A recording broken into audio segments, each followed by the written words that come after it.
Blair and Brandon. Whoop. All right. We had a little trouble with Facebook again, but I think I got it straight. Got the green check mark. So I don't know what's going on with that. I actually reconnected it before we even went live. So apologies there, but we should be moving and grooving on both counts there. So anyways, we are back again for another episode, Throwin Sliders podcast, episode 67, Old Sweetwater County. And the Throwin Sliders podcast is part of the Scrubbin' Tires Media, the number one podcast in the state of Colorado and surrounding regions. And we thank you all for making that the case. I am Brandon Hall, and to my right is the driver of the number 32 ASCS Sprint car, Mr. Blair Cooper. And tonight on deck, we have, obviously in the title, Old Sweetwater County. Blair's going to give his recap of being up in the equality state, my former state, Wyoming, and talk about the weekend that was. And we got a little mailbag trivia for you, or not trivia, but I think there actually is a trivia question in there. I think it's kind of it's a weird one, but we'll get to it. We actually have mailbag questions submitted. So without further ado, this episode is brought to you by Hoosier of the Rockies, Mark and Samantha Hamilton Motorsports. And we appreciate everything that they do for us. And you should appreciate everything that they can and already are doing for you as a racer, because it's really remarkable to have someone at the track that provides all the tires, the fuel, the parts that you can ever want on a race night. So definitely go check them out and support those who support us. If you're serious about performance, whether that's on the track or off-road, you already know having the right components and having them readily available is crucial. And that's exactly where Hoosier of the Rockies comes in. They are the official Hoosier tire dealer of Colorado, which makes it incredibly convenient for local racers to get the tires and supplies they need without the hassle of waiting or traveling out of state. What really sets them apart, though, is that they're not just your typical brick and mortar shop. They're right there in the action, trackside supporting racers when it counts most. Whether you need fresh tires between sessions or race weekends, fuel to keep you running, or critical components like radius rods, rod ends, wheels, and more, they've got you covered right then and there. Don't have what you're looking for? No problem. They can also order you and your team just about anything they stock in various sizes, colors, and specifications. Just let them know. That kind of support can make or break a race weekend, and it's why so many drivers trust them when it matters most. On top of that, Mark and Samantha Hamilton of Hamilton Motorsports bring real experience and passion to everything they do. They understand the demands of racing because they live it, and they're always ready with the right recommendations to keep you performing at your best. They race, you race, so let's race together. If you're looking to stay competitive and fully supported on or off the track, check out Hoosier of the Rockies and see why racers across the region rely on them. Call 303-632-6360. Visit them on Facebook, Hamilton Motorsports Racing, or stopping by locally in Arvada, Colorado. Hoosier of the Rockies and Hamilton Motorsports, the proud partner of Scrubbin' Tires Media and the Throwin Sliders podcast. All right, there you go. Oh, yeah. Mark and Samantha Hamilton Motorsports, Hoosier of the Rockies. You definitely know how to get a hold of them. And if you don't, and you don't know how to search for them on Facebook, certainly get a hold of Blair or I, and we'll get you in touch with Mark and Samantha. So thank you for their support. You will just see I threw the Throwin Sliders podcast mailbag link and the YouTube channel link for Throwin Sliders in the chat. If you haven't already, go please subscribe to our YouTube channel. And drop us a line on the mailbag, and we're going to talk about that. But first, Blair hasn't even said a word. How are you tonight, sir? Oh, man, I just looked at myself in the camera. I was like, that is awful. What a brutal. We should have done audio only tonight. Holy moly. Well, yeah, I'll just I'll put a green screen for Blair, and you just hear him in the background. No, I mean, hey, it's part of running a doubleheader weekend. What is that, a 10-hour drive, 8-hour drive? It was only, about 8. So it wasn't too bad for us. So a lot of other guys went a lot farther. And I actually have to apologize to the town of Rock Springs, because I know last week when we had Gary on, I was, for whatever reason in my head, thinking Rawlins, Wyoming, not Rock Springs. So if you're listening to this and you either heard that comment from me last week about a specific drug and it being the capital of Wyoming, that is for Rawlins, Wyoming, not Rock Springs. So my apologies to any Rock Springs natives. That's not the case. It's actually it's along the I-80 corridor, so not far off, but Rawlins is in that mix for drugs and so forth. So anyways, apologies to that. All right, Gunnar, I see you're on. Thank you for being a new fan. I did also there's a cool new thing that Facebook does for us that kind of calculates everybody's engagement throughout the week, a previous week. So in the rears of engagement, likes, comments, etc. So all I had to do was click 2 buttons to show appreciation to those folks. So if you got a tag, probably an hour before this episode went live, that's what it's for. So it's just appreciation of you guys being engaged with us and talking and all that good stuff. So we'll try to continue to do that. Again, it's kind of a new feature or newer feature to me. So we'll just continue to do that because we appreciate you guys' engagement. And last week was on full effect. You guys were alive, awake, and ready. We even got an AI picture generated for the Bang Bus. So if you didn't see that, definitely go check it out. Blair shared it on the page. So anyways, we appreciate the commentary and the engagement. So keep it up. All right. I have been a proponent of this mailbag for weeks on end. I even did a reel that literally got no traction because you guys thought the conversation of people standing up on airplanes when it lands was more funny than the intent of the reel. So that's on me.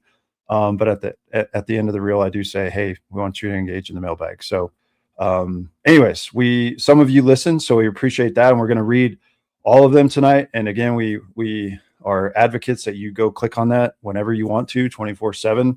You can remain anonymous. You can give us your name, whatever you want to do or not do. And we're going to read them on the show tonight. And I was talking with Blair prior to going live here, and I think most of these are going to be answered by Blair. So while I'm doing a lot of talking now, you better get a drink of Mountain Ops and get ready because these are all directed towards you. So first one up tonight for the mailbag came in from Mark Ashcraft, local father of 2 racers, and it says, with declining car counts in some areas, teams are doing the math, hauling a car, burning fuel, wearing out equipment, all for a shot at $100 to $200, and that's with a question mark. On the national level, purses have grown significantly. 10K, 20K, and even 50 to 100K shows are becoming more common. But locally, in some places, it feels like nothing has moved. So the question to you, Blair, is, are race payouts stuck in the past, or is this just a part of a bigger issue? And thank you, Mark, by the way, for submitting that. Yeah, thanks, Mark. I don't see the crowds, for one. We've talked about this a lot, as they need to do something to bring more families and make it a more family-friendly environment in a lot of these places. I think you do see that a lot at like Colorado National Speedway. I don't know what the purses, purses everywhere are down. Like if you looked at inflation adjusted, I know when my dad was going in like the 80s, they were racing for probably about the same money we are today. And costs were a third. Yeah, of course. Yeah, because their running costs weren't, but maybe about a third of what ours was. I think back then for like a really good motor, you'd have 30,000 in it. Well, gas was maybe $1.50 a gallon. Yeah, diesel. Race fuel. I think when we were in asphalt still, to buy race gas was like $11.25 a gallon. Now, so I'm sure it was probably $3-4 a gallon back then. But you could even just go to the airport and pick it up. But I think the only thing that really kind of bothers me. Sorry, I was reading Barry's. I don't unload for less than 6 figures. Yeah, well, I'm odd, guys, But yeah, no. Where was I at? Damn, Barry distracted. Yeah, that was. The thing I'd really want to see is the streaming numbers behind it. We never get to see that, and that's done intentionally for most of the guys. And I think at your local tracks, they're probably not great yet. For the regional and national races, I think that maybe should be a conversation of how that's incorporated into the purse. But also, if you look at pictures in the 90s, 80s, 90s, early 2000s, most of these racetracks were completely full of people, and now it's just getting harder and harder to get them there. So I do think purses are stuck in the past a little bit, but I also think on the business end of it, that's probably why you're seeing so many racetracks closing, is just putting people in the seats is getting harder. And I also think it is a problem with promoters trying to then keep it as sustaining the racing by making it off the back gate, not the front gate. I think so many promoters have just forgotten that you're putting on a show. We call it the traveling circus for a reason. Intermissions are pretty much dead now. You don't have any entertainment there. Whether it was on asphalt, you'd see motorcycle stunt riders, very little downtime during cleanup crew. If there was quick dry down, you'd have t-shirt cannons, announcers down in the stands, giveaways, where there was just Frisbees doing the wave. And you're bringing back the good old days. Yeah. Music, that wasn't on PA systems that are 40 years old and blown out. And, it's worse than just the silence. And I understand that it's hard from the economics decision to put money into something that you think isn't growing. You know, it's at the end of the day, it's still a business. But to get purses up, we've absolutely hammered this to death. To get cars there, you need money up for the purse, and then that will bring fans in, and then that funds the racetrack. But when you try to do it all in the pits, and I know that a lot of guys are in a tough spot, but you just something. I mean, it's like you either die slowly or you grow. You know, I mean, there's only two options, and it seems like a lot of places are just choosing to die slowly and maybe take out what they can get while they can still get it. Sure. You know, and with racers, the local stuff, racing for $100 to $200. I think I'll actually quote Gunner here, because we were making mention that if the track took rubber and we burned off $3,500 or more in tires this weekend, that's a shame. And he's just said, if you were worried about the money, we should all just stayed home. And that's also the truth. So yeah, that's what it's coming to. I mean, ultimately. Yeah. So I do think you're seeing the guys that are truly invested in racing and love to race are still in it, and the people who just wanted to do it to have fun on the weekend are about out. Yeah, and that's agreed. A shame. But the big purses, big national purse payouts, I think that will have an effect on interest in the sport. I mean, that's the other thing is, I think a lot of people will be drawn in thinking, hey, I can do this and run for big money. And they'll find out real fast that you're still probably not making money, even these big shows. But hopefully it gets some interest. I mean, that's the one thing, like we've talked about this, having trophy girls, you want to get young men interested in this, and you want them to not be as interested in YouTube, right? Like, let's get out and do things in real life. Like, that's why I've even kind of railed against sim racing sometimes. Sure. It's like a lot of guys are only sim racing, like instead of it being a tool, and that's fine. But that's not helping the racetracks. Like, I'd rather see them turn that into an actual skill where you go work on something for life, because nobody's ever gotten laid off the sim rig, I mean, maybe. If you're the fastest Irish, I guess, but I don't. Yeah, they're taking home like $50,000 checks for that NASCAR deal at the end of every year. But yeah, cool. But I think to answer Mark's question there, it's the latter or is this just part of a bigger issue? I think it's a bigger issue, right? It's we don't have the answers there on the Throwin Sliders podcast, but we can talk about it ad nauseum each and every single week. But yeah, bigger issues, economics, right, go into that too. Obviously, we can't control gas prices and oil prices as it relates to tires and steel and all this good stuff. And then you factor in the tariff war that essentially happened, a year ago. So yeah, it's it's a problem. And I think back to Mark's point, not that it was a question, but in my opinion, I don't think it'll ever go back to the way it was in the 80s, 90s, and even early 2000s when Blair and I were young wee lads going to the racetrack. I don't think we're you can implement the intermission shows like you were saying, stuff like that, but I don't think you're going to see the same purses in relationship to, I mean, it's an all aspect. It's a relative ratio, if you will, right? Like minimum wages back then was whatever, $2 an hour. Now it's, I don't even know, 18, 17, something like that. Yeah.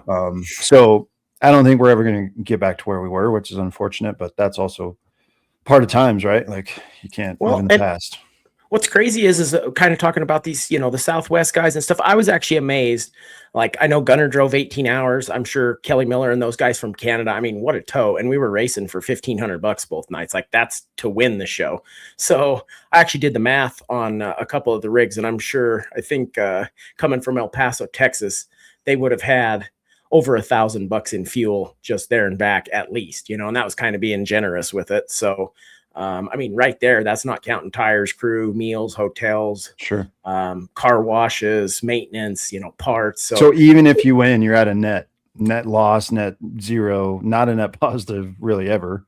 But and that's why you got to love it and want to do something. I don't think anybody's ever made the claim that local racing is profitable, and it's continuing to trend far away from that statement as ever.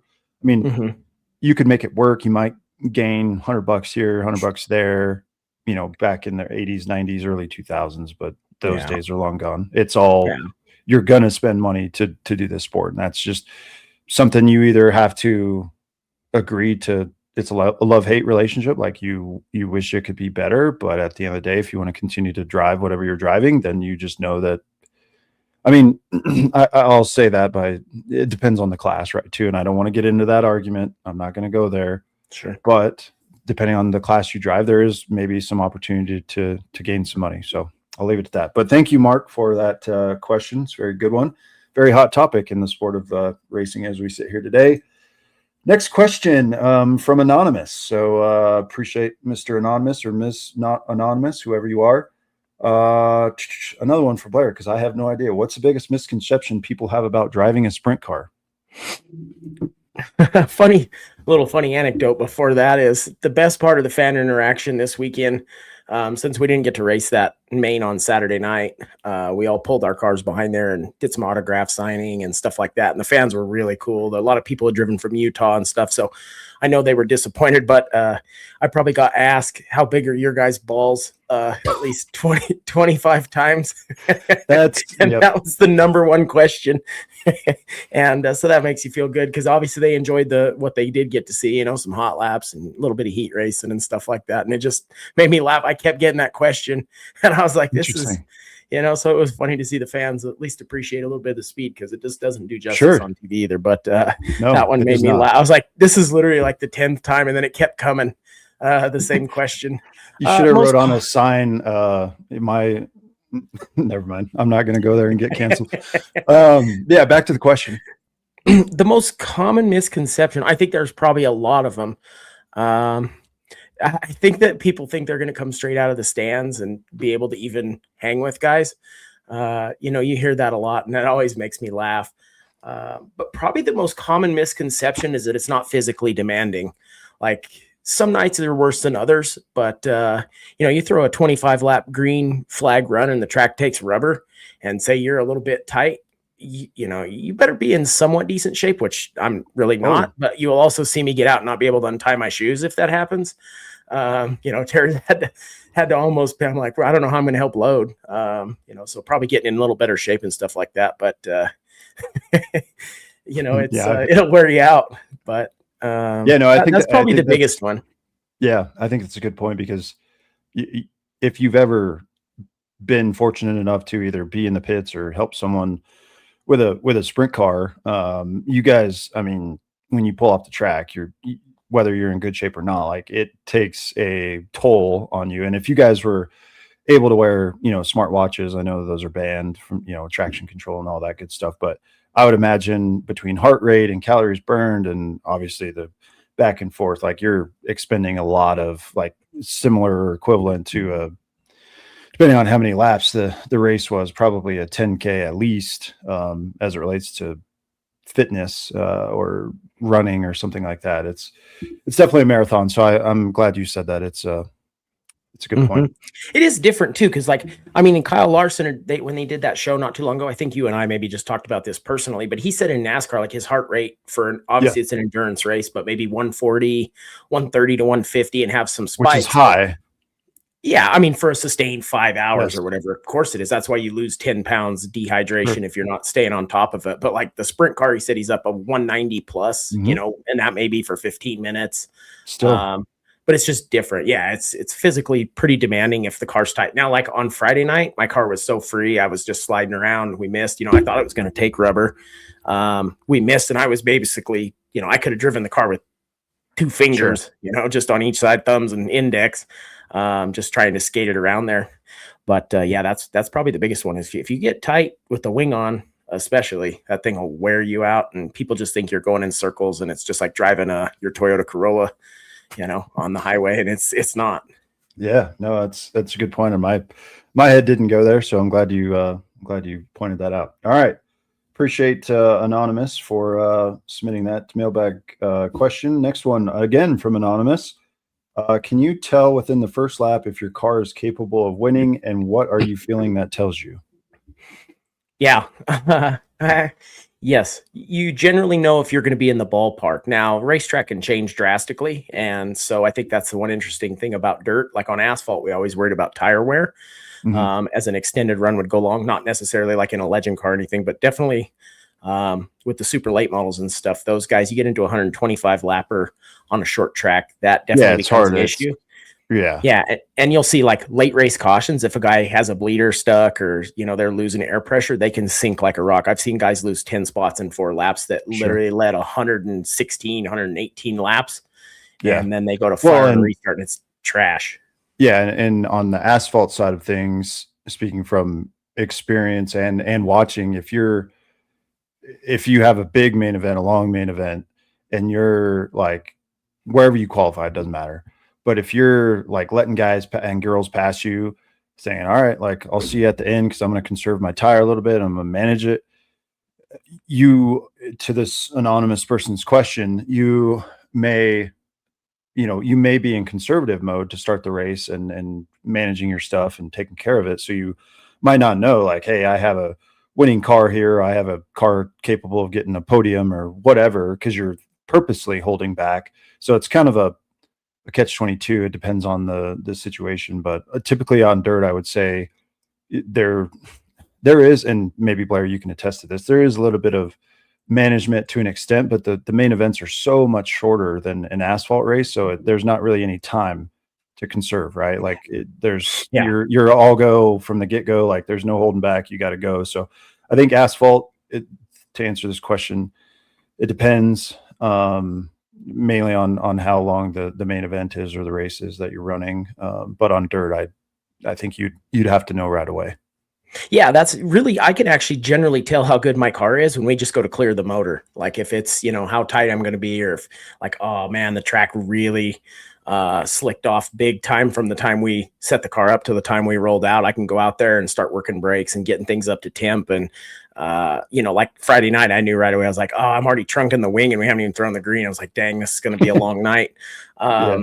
So yeah, that some nights like that. Now there's a lot of times the racetrack might come to you. A lot of places around here, we're not getting big cushions or something like that. But as guys start to move up on the racetrack, say you get the wing trunked, your car can get better. And that's kind of what's the unique thing about the dirt, which makes it a lot of fun. If you have a car that comes in as the race goes on and it gets better as the race goes on, talk about a blast. Cause then you see guys getting worse in front of you.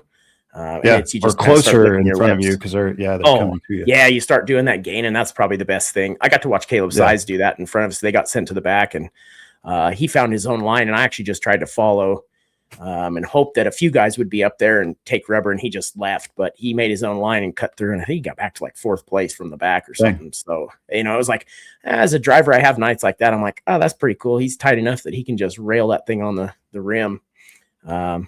But these comments about, well, before we get to Rick's, Barry, he knows he has a car capable of winning when he pulls onto the track. So there's those type of drivers that, however you want to. Barry knows that when he leaves his house. So right, he's like, I already know. So yeah, I mean, like Rick says, driver might not know, but the crew chief might know and have a good opinion there. There's BJ Sauer, I knew Saturday first quarter. Congrats on your win, by the way, BJ. Yeah, congrats, BJ.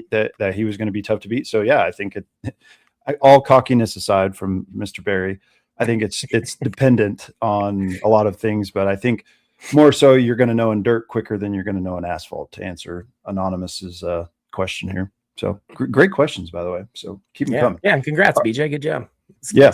So all right, number 4 and final question of the night. I think this is a little bit of a riddle for us, Blair, so get your thinking cap on.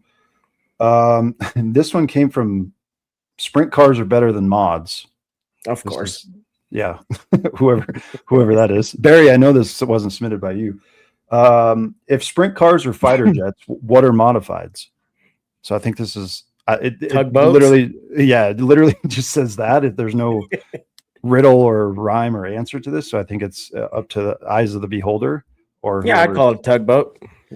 Tugboat. Yeah, I was thinking tank, a little bit of tank, a little box.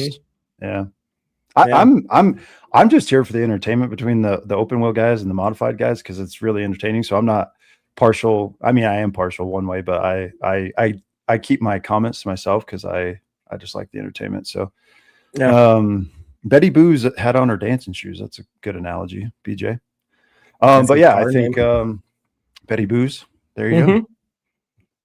Betty, Yeah. why? Oh, is it booze because alcohol instead of Betty Boop? No, that was, I think, because it was Johnny Booze's old car, so they gave it a girl Oh, name. I'm pretty sure. gotcha. BJ will clarify, but that's how I think so. So, but Gotcha. yeah, and then Kirk and Campbell mentioned that fuel burn is a major deal, and asphalt takes a swing out of the super lates and trucks. Absolutely. Yeah, I mean, that's why you see on, like, we don't do it now, but all my old asphalt cars had foam in the fuel cell and everything like that, trying to keep the slosh down, and we would get granular with fuel levels. You have With to. a with trying to keep the weight down as much as we could. But like Well, on the and dirt car, then you can fill it when it's full. yeah. It keeps the rear weight and stuff, so it does make a difference. But yeah, a Well, little yeah, and different than then asphalt. you could fire off on asphalt with a full tank of, or close to a full tank of gas, and sorry, reading the comments, and when it burns off, typically you're going to get loose, right? Because there's not enough or not as much weight in the rear end, so the ass end sliding around. So then your car might be ill handling, and you're going backwards instead of forward. So yeah, all dependent, but I think again, to my original point, asphalt. This depends, but dirt, you're probably going to know within the first 5 laps if you got a shot or not. So Yeah. Anyway, great mailbag questions and riddles there. I think that's the first we've had a riddle there, but we appreciate that. And again, the link is at the top of the comments, and it'll be posted on, I guess we call them the show notes after the podcast. So please get in there, submit your questions, comments, concerns. If they're good ones and funny ones, we'll definitely read it on the show. If you guys get a little carried away, obviously we have to be mindful of the platforms we're on. So just remember that when you're submitting stuff. But if you have a truthful comment for Blair or I, we obviously appreciate constructive criticism as well. Just be kind, and we'll be kind to you. But yeah, I appreciate the mailbag submission. Obviously, we've been hammering on that for a while, so it's good to see it finally taken off. So thank you for that. With that, I think what Blair just did is a good segue to talk about another one of our sponsors, Mountain Ops. And I am actually dying for a drink, so this is going to be great. Mountain Ops, and obviously we hammer on it every single week. Go check them out. Have a whole host of products to keep you going. Obviously the fan favorites with us, hydrate, that kind of thing. And if you're an outdoors person, they have a ton of supplements. And even if you're not, they just have general wellness. Everybody wants to be healthy, especially during the summer months. I mean, no one wants to get sick or under the weather. It just kind of, and not that there is a good time, I guess, to get sick throughout the seasons, but definitely the summer, you want to be outside, you want to be enjoying wherever you live has to offer. So definitely go check them out. And you can save 20% by using code TS podcast at checkout. And yeah, just appreciate Mountain Ops for their support, and thank you all for supporting us via Mountain Ops, or vice versa, however you want to say that, because it does help us. So we appreciate you. And with that, on the other side of the break, we're going to get into Blair's weekend at Sweetwater County.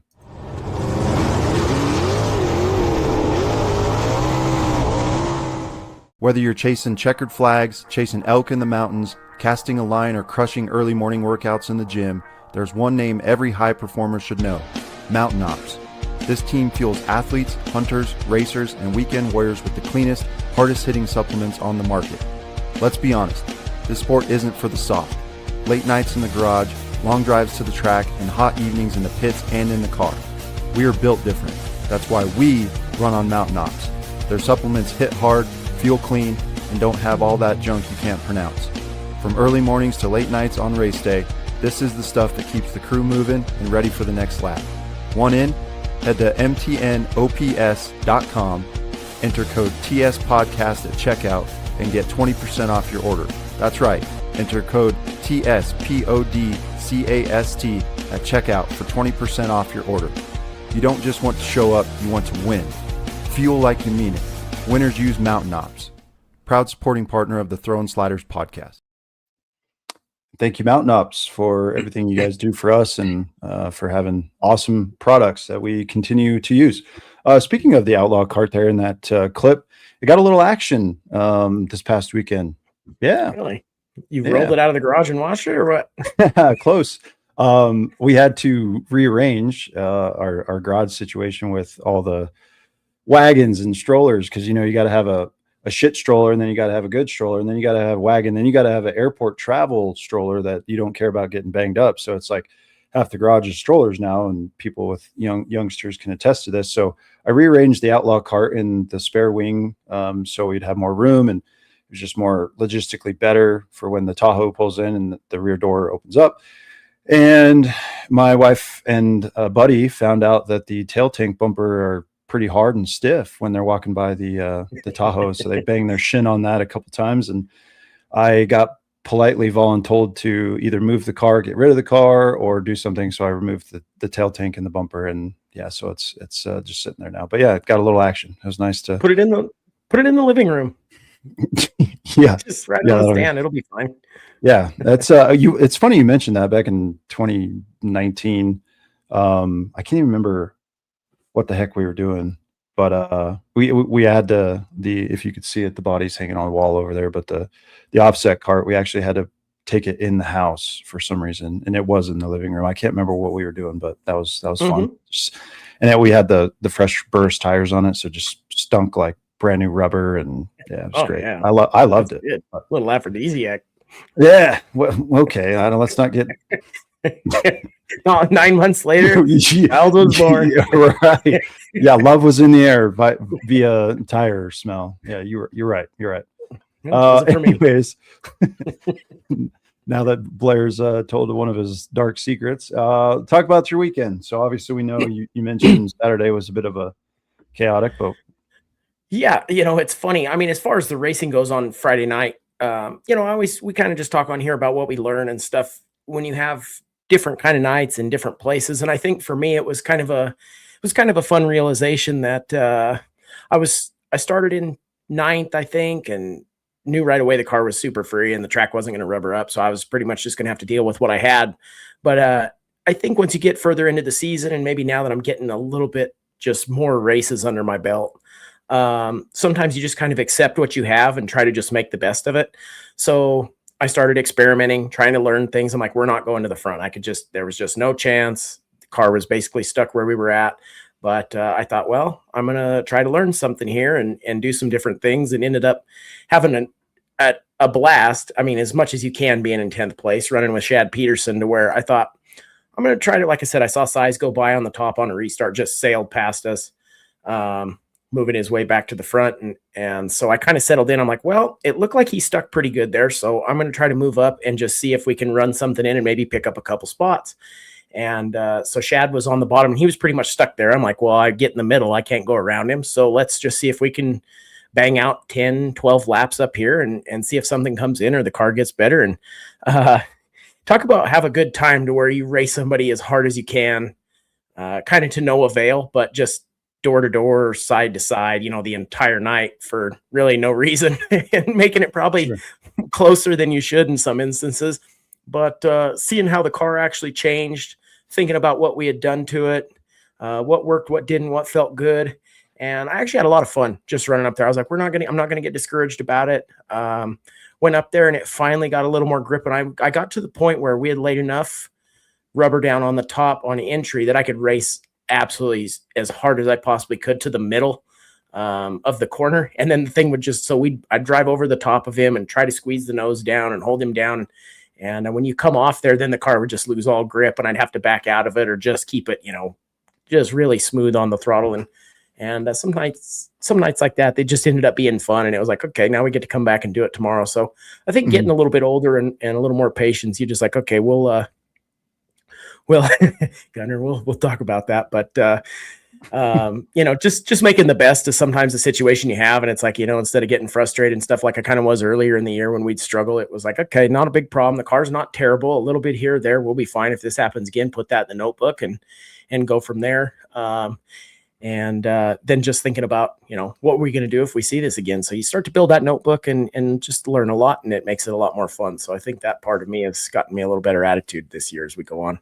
But really uneventful there, except for Gunner says, how did you gain another spot at the end of the race? Well, they did have a cone out, and Aiden and a couple guys, I don't really know how, I kind of heard it on the radio, but somehow guys, I think, got forced below the cone, and Saunders didn't. He showed me his in-car. He didn't get pushed below the cone, or he didn't go below the cone, but they sent him to the back, and that ended up with some heat from the crew, driver, everybody. So they finally they got DQ'd. So oh hot enough that they just told them go ahead and park it and to race. No points, no money, and so it was kind of entertaining at least to watch from the racetrack. So I had a good time. But yeah, so I picked up a spot there, and that made it fun.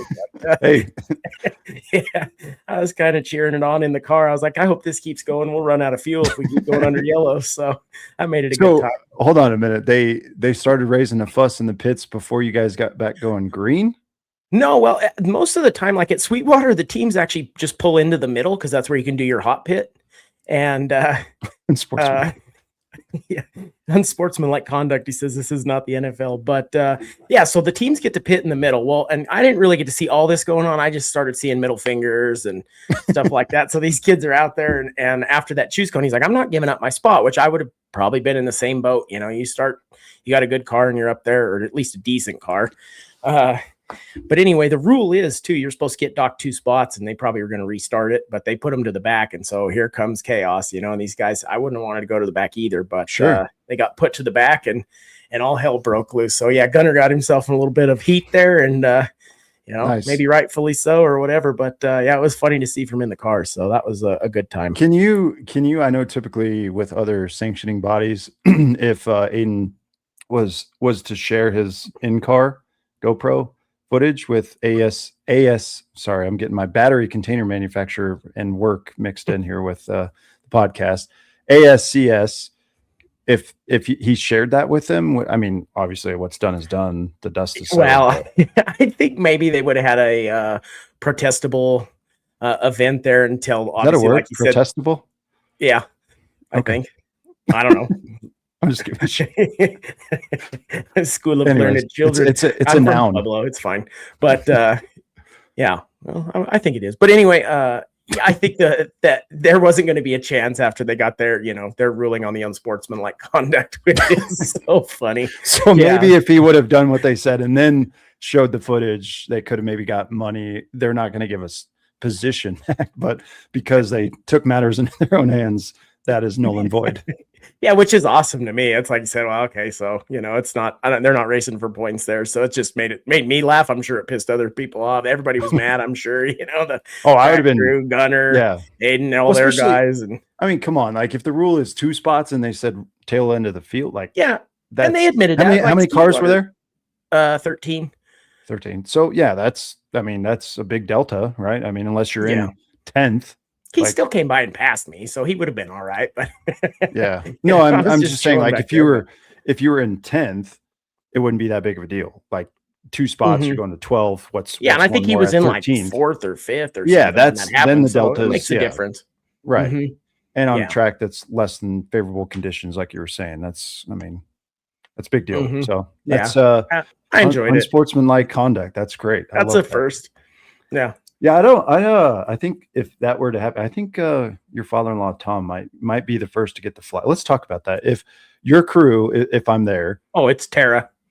100%. Okay. Yeah, we have a rule. Like when my brother used to go, if my brother doesn't take off Austin. Running, well, but if he doesn't take off running, Tara, she's not allowed to say anything. So because she gets, you know, she knows. And now obviously I'm her husband, so she's heated under the collar, but she's a lot Greek and a little bit Latina. So muy caliente when she gets fired up. So yeah, that's our rule is when my brother used to go is like, if you don't see Austin take off running or like really pissed off, then it's either my fault or it was just incidental. Right. So yeah, that's fair. Yeah, I might have a difference of opinion there because I think Tom's got a little. Well, he's also Greek. Is he the Greek side or the Latino side? You know, I'm not exactly sure. He's got a little bit of. I mean, she obviously has a little bit of both. She's not as Hispanic as I thought she was. She's like 20% or something. So here we are, sponsored by Ancestry.com. Anyways, yeah, that's how I know. So I don't know, but it was something like that. It makes me laugh. But yeah, and Rick says most of the tracks have never read the ASC rule, and they actually said that. They're like, hey, we don't have that rule book. This is your guys' series. So there was a miscommunication between the tower and the Northern Plains, and you know, he didn't make the call. Chris didn't make the call then. You know, this is all secondhand from me, but they even said the next day, hey, sorry, we'll make sure we get this right this time.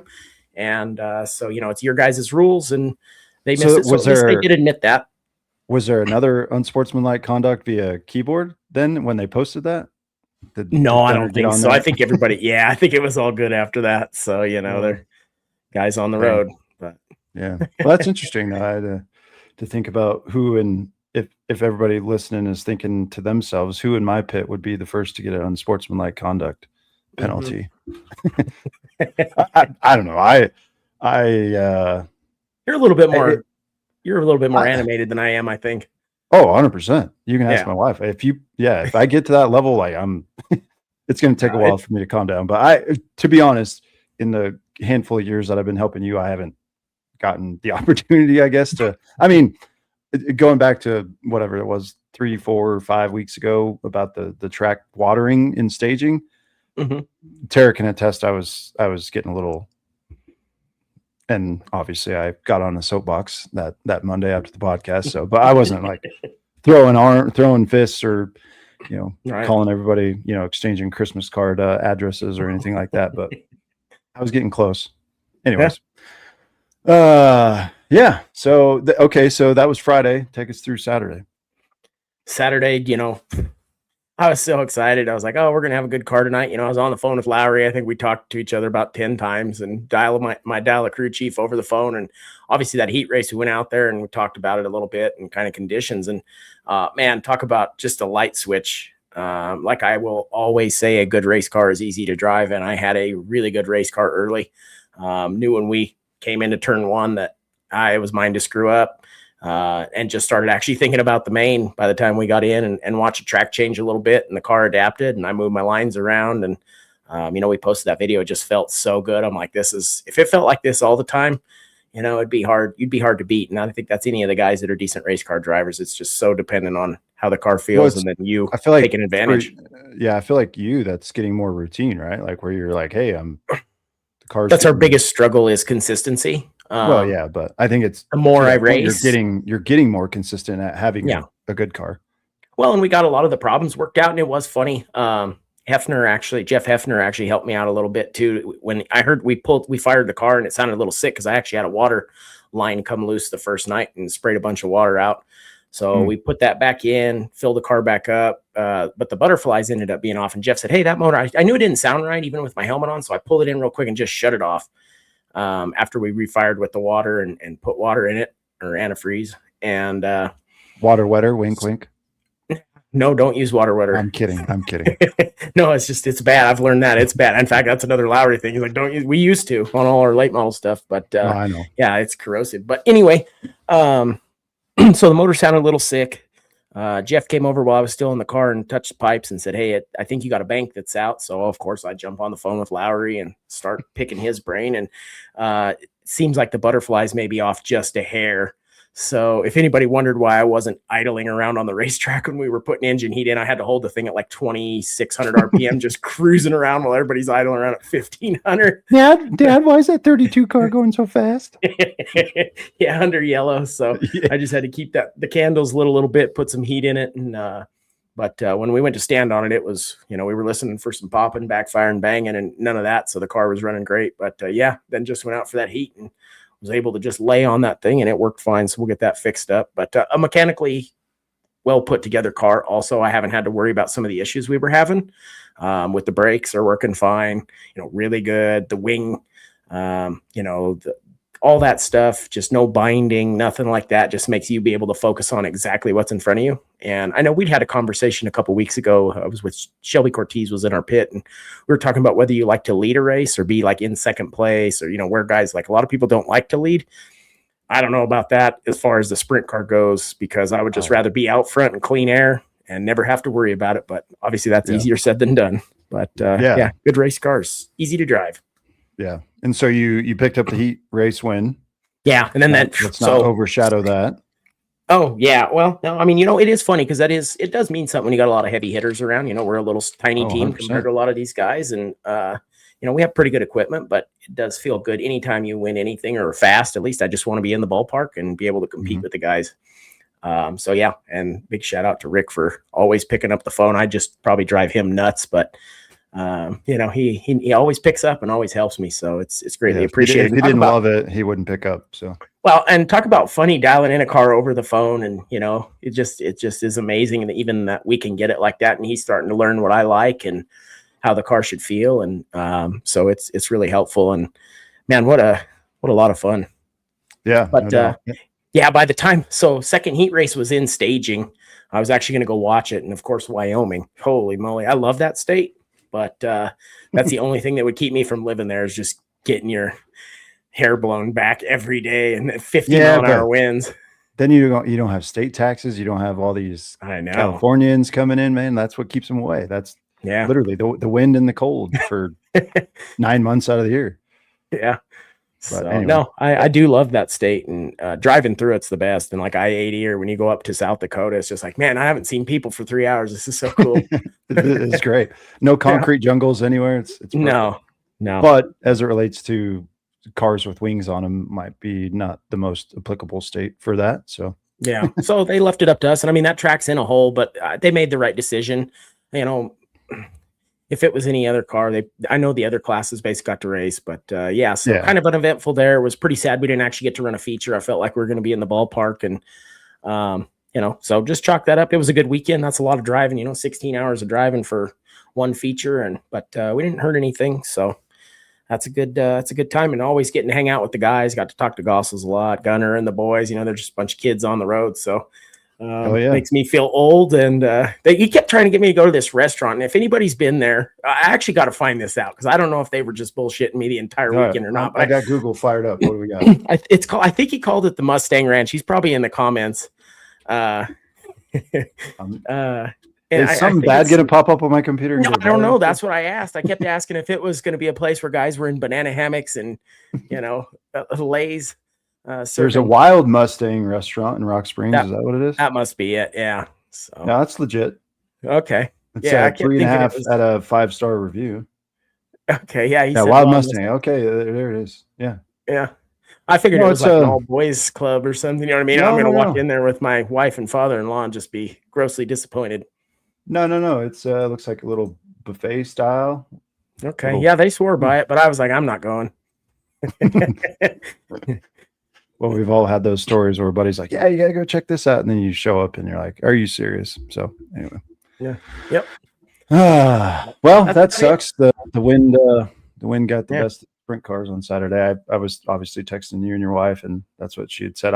I'd went to bed and she said, oh, they canceled it. And I woke up and I was like, well, the first thing that popped in my head was that's a lot of driving and a lot of diesel spent for one race, but to no one's fault, right? Mother Nature always wins, right? Like Father Time. Yeah. So that sucks. So you're taking a couple weeks off. What's next on the agenda? I think so. I'll get the car fixed up. We got a few things to work on. Got to go through everything, start taking out bird cage bearings and stuff. It's that time. So full maintenance, you know, rear end come out, resquare everything again, and just basically start over, and then we'll get another 4 or 5 races out of it and do that all again. But yeah, we're kind of changing up the schedule. I think we are going to try to go southwest a little bit. We are just going to take the Black Hills Gillette weekend off. It's almost 9 hours for me.